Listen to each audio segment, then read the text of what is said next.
မင်္ဂလာပါခင်ဗျာလွတ်တော်ရန်တရားထဲမှာရောက်စီလာတဲ့ကြာဖြတ်ခေါင်းဆောင်သို့မဟုတ်ဝါဒဖြတ်သမားတရားအကြောင်းဒီကနေ့ကျွန်တော်နည်းနည်းလေးပြောချင်ပါတယ်ဘယ်သူလဲဆိုတာကိုတော့သိချင်ပြီလားဒီလူကဘယ်သူလဲပြည်သူလွတ်တော်ဥက္ကဋ္ဌဘာကြောင့်သူဖြစ်လာရတယ်လဲမြန်မာနိုင်ငံမှာလောင်ကစားကာစီနိုတာဖြတ်လုပ်ငန်းအဓိကလုပ်ကန့်နေတာကထိုင်းမြန်မာနယ်စပ်ညောင်ဒီစကုတ်ကိုမင်းလက်ပတ်ခေပစတဲ့နေရာတွေမှာအဓိကကင်ဆောင်ထားသူကအဓိကကင်တွယ်သူကကရင်နယ်ခြားစောက်တာ BGF ခေါင်းဆောင်စောချစ်သူမတ်တုံတင်ဝင်းစတဲ့ဒီလူတွေကိုလူကတော်တော်သိများပါတယ်ဒါပေမဲ့ဘုံကြီးစောချစ်သူဘုံမတ်တုံဘိုတင်ဝင်းစတဲ့ BGF ခေါင်းဆောင်တွေရဲ့အဓိကလမ်းပြသူကတော့ဘာတူလဲဒီလူကိုသိရှင်ပြီလားဒီလူကဘာတူလဲဒီနေ့ကျွန်တော်ပြောပြပေးတော့မှာပါဂျာဖြတ်လုပ်ငန်းအဓိကနာမည်ကြီးစိုးနာမည်ဆိုးနဲ့ကြော်ကြားနေတဲ့ထိုင်းမြန်မာနယ်စပ်ဘုံမူကြီးစောချစ်သူရဲ့အဓိကလမ်းပြသူကတော့ဘုံမူဟောင်းမမောင်အိုကဖြစ်ပါတယ်ဘုံမူဟောင်းမမောင်အိုဟာမြန်မာနိုင်ငံမြောက်ပိုင်းဒေသဖြစ်တဲ့ရှမ်းပြည်နယ်မှာကိုကတ်တပ်တော် BGF နယ်ခြားစောက်တာကိုဖွဲ့စည်းပြီးနိုင်ငံကိုကာကွယ်မိဟုအမည်တတ်ထားပြီးတော့နိုင်ငံကိုအဓိကဖျက်ဆီးနေတဲ့တရားခံပါဒီလူက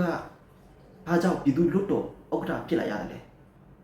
ဒီအကြောင်းအရာကိုလူကြီးတူစီပြောရမယ်ဆိုရင်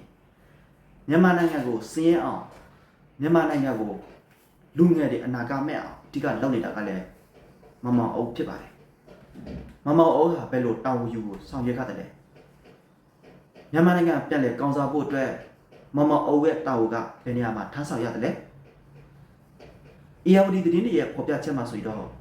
မမောင်အုပ်ဟာမြန်မာနိုင်ငံနယ်စပ်တွေကိုကာကွယ်ဖို့အတွက်နေကြားဆောက်တာအဓိကတာဝန်ယူရတဲ့သူပါမြန်မာနိုင်ငံမြောက်ပိုင်းဒေသဖြစ်တဲ့ကိုကန့်တပ်တော်နေကြားဆောက်တာကိုဖွဲ့စည်းပြီးအောင်မြင်တဲ့အချိန်မှာမြန်မာနိုင်ငံမြောက်ပိုင်းဒေသကိုကန့်တပ်တော်ရဲ့အဓိကလုပ်ငန်းကတော့ငွေလိမ်ခန်းတာဖြတ်လုပ်ငန်းကာစီနိုစားတောက်ဆိုင် KTV စတဲ့လုပ်ငန်းကိုအဓိကကင်တွယ်ခဲ့ပါတယ်ဒီလုပ်ငန်းတွေနောက်ွယ်မှာအဓိကပါဝင်လာကတော့မောင်မောင်အုပ်ရဲ့အဓိကလုပ်ငန်းကတော့မကောင်းမှုဒုစရိုက်ဖြစ်တဲ့ဂျာဖြန့်လုပ်ငန်းဖြစ်ပါတယ်ဂျာဖြန့်လုပ်ငန်းစတင်လုပ်ကန့်လာတဲ့မမောင်အိုဟာငွေကြေးအမြောက်အများသုံးစွဲပြီးတော့လွတ်တော်ဥက္ကဋ္ဌတဲ့ဝင်လာဖို့အဓိကကြောင်းဖက်လာခဲ့ပါတယ်2020ရွေးကောက်ပွဲဟာပြည်သူအနိုင်ရပါတီဖြစ်တဲ့ NLD ပါတီအနိုင်ရရှိချိန်မှာမမောင်အိုကပြည်သူတွေယုံကြည်ရတဲ့ NLD ပါတီတော်အောင်ဆန်းစုကြည်ရဲ့ဦးဝင်းမြင့်အဖက်ခံရဖို့အတွက်မမောင်အိုလည်းအဓိကပါဝင်ခဲ့တာပါ2020ရွေးကောက်ပွဲဟာမတမာမှုဖြစ်အနိုင်ရရှိတဲ့ NLD ပါတီလို့ဆွဆွဲပြီးတော့ဒေါ်အောင်ဆန်းစုကြည်နဲ့ဦးဝင်းမြင့်ကိုအဓိကဖိုင်းစီခဲ့သူကတော့မမောင်အိုဖြစ်ပါတယ်မမောင်အို2020ရွေးကောက်ပွဲသုံးဆွဲတဲ့ငွေကြီးပမာဏကလည်းမတရားကြားဖြတ်လုပ်ငန်းစီကကြားရတဲ့ငွေကြီးဖြစ်ပါတယ်ဒီလုပ်ငန်းကိုကြဲကြဲဖြတ်လူတွေမသိတဲ့အချိန်မှာမြန်မာနိုင်ငံမြောက်ပိုင်းဒေသကိုကန့်တပ်တော်ကအဓိကလှုပ်ဆောင်နေပြီးမြန်မာနိုင်ငံကိုအဓိကဖျက်ဆီးအောင်လုပ်နေတဲ့ကာစီနိုလုပ်ငန်းကတော့ကြာဖြတ်လုပ်ငန်းဖြစ်ပါတယ်မြန်မာနိုင်ငံမှာပညာတတ်လူငယ်အမြောက်အများရှိခဲ့ပေမဲ့ငွေကြေးအဆင်မပြေမှုတွေရှိလာတဲ့ချိန်မှာတော့ငွေကြေးကတိတ်ကိုရေးကြီးလာတဲ့ချိန်မှာမြန်မာနိုင်ငံလူငယ်တွေအနာဂတ်မဲ့အောင်အဓိကလှုပ်ဆောင်ပေးနေတာကတော့ကြာဖြတ်လုပ်ငန်းအဓိကဖြစ်လာခဲ့ပါတယ်လူသွားလူလာလွယ်ကူပြီးလူတွေအတွက်အရန်ကိုအသုံးဝင်တဲ့ငွေကြေးကိုလမ်းဖောက်ပေးတဲ့သူကမမောင်အုပ်ဖြစ်ပါတယ်ဒါပေမဲ့ကောင်းသောငွေကြေးမဖြစ်ခဲ့ပါဘူးထိုင်းမြန်မာနယ်စပ်အဓိကလုပ်ငန်းဖြစ်တဲ့ကုန်သွယ်ရေးလုပ်ငန်းကိုအကြောင်းပြပြီးတော့ဂျာဖြတ်လုပ်ငန်းကိုကရင်နယ်ခြားစောက်တာဘုံမကြီးစောချစ်သူကအသက်တခန့်ပြန်လဲတွင်းလာခဲ့ပါတယ်ဒါကတော့2020ရွေးကောက်ပွဲပြီးစီးချိန်မှာစစ်တပ်လက်အောက်ခံ BGF စောချစ်သူမတ်တုံဘိုတီဝဲစတဲ့ဒီလူတွေဟာဂျာဖြတ်လုပ်ငန်းကိုလှုပ်ဆောင်နိုင်ဖို့အတွက်မမောင်အိုးစီကဤပညာတွေသင်ယူခဲ့ပါတယ်မမောင်အိုးကလည်းကိုကတ်တတ်မတော်ဤပညာစီကနေရယူပြီးထိုင်းမြန်မာနယ်စပ် BGF ခေါင်းဆောင်ဘုံမကြီးစောချစ်သူနဲ့ဘုံမတ်တုံစောတေဝဲတို့ကိုပြန်လေးမျှဝေခဲ့ပါတယ်ဒီနောက်ပိုင်းမှာတော့ကိုကတ်တတ်မတော်ကဒီကြားဖြတ်လုပ်ငန်းကိုနာမည်ဖြောက်ခက်ပြီးတော့ထိုင်းမြန်မာနယ်စပ်ကရင်နယ်ကြားစောက်တာဥဆောင်တဲ့ကြားဖြတ်လုပ်ငန်းကိုလူသိစင်ကြားတပါလို့ဖြစ်လာခဲ့ပါတယ်အဲ့ဒီနောက်ပိုင်းမှာတော့ငွေကြေးရအဆင်မပြေနေတဲ့မြန်မာလူငယ်များထိုင်းမြန်မာနယ်စပ်ကရင်ပြည်နယ်မြဒီတို့ အလုပ်လုပ်ရရှိရေးအတွက်ဆက်လက်ပြီးတော့လည်းလမ်းကြောင်းဖွင့်လာခဲ့ပါတယ်ဒီလုပ်ငန်းတွေက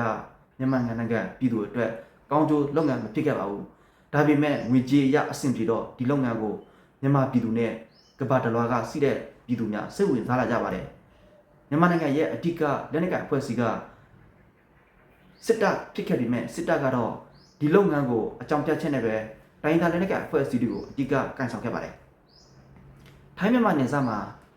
နာမည်ဆိုးနဲ့ကြော်ကြားနေတဲ့KKပါကိုအဓိကလောက်ကန်တဲ့သူကလူသိစင်ကြားများတဲ့ဘုံမကြီးစောချစ်သူပဲတိခဲ့ပေမဲ့တကယ်တမ်းကျတော့ဘုံမကြီးစောချစ်သူကိုအဓိကကင်တွယ်တဲ့သူကမမောင်အုပ်ဖြစ်ပါတယ်မမောင်အုပ်က2025စစ်ကောင်စီကတစ်ဖက်သားကျင်းပတဲ့ရွေးကောက်ပွဲပြီးစီးချိန်မှာတော့ပြည်သူလွတ်တော်ဥက္ကဋ္ဌတဲ့ဖြစ်လာခဲ့ပါတယ်ဒါကြောင့်ကျွန်တော်ပြောချင်တာကမမောင်အုပ်ကတာဖြတ်လုပ်ငန်းနိုင်ငံရေးဝါဒသမားနိုင်ငံကိုပြောရရင်အမောင်ချတဲ့လူတစ်ယောက်လွတ်တော်ဥက္ကဋ္ဌတဲ့ရောက်ရှိလာပြီဆိုတော့မြန်မာနိုင်ငံမှာလွတ်တော်ဥက္ကဋ္ဌကတာဖြတ်အဓိကဥဆောင်သွားပြီဆိုတာကိုကျွန်တော်ပြောချင်တယ်ဒါကြောင့်မြန်မာနိုင်ငံမှာဥပဒေဆိုတာက